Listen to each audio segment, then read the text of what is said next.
मला स्वामी पावत नाहीत, मला माझा देव पावत नाही. देव बदलूपणा कधीही नसावा, लक्षात ठेवा.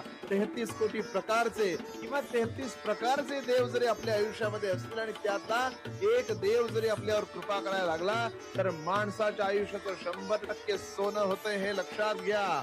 मनुष्याला एक गोष्ट लक्षात आली पाहिजे, भावे भेटतो उमापती. तुमचा भाव जर स्वच्छ असेल तर तो 100% भेटतो.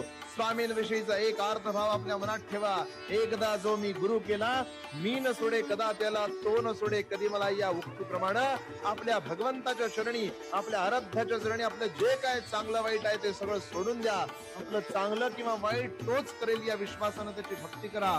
सगळं जर श्रीमंतीच्या तराजूमध्ये तुललं गेलं असतं तर जगातली सगळी देवस्थानांमधल्या सगळ्या मूर्ती या पाषाणाच्या सोडून सोन्याच्या असत्या, लक्षात घ्या. आज देहू ओळखले जाते तुकाराम महाराजांच्या भक्तीमुळं, आज आळंदी ओळखली जाते ज्ञानेश्वर माऊलींच्या भक्तीमुळं, आज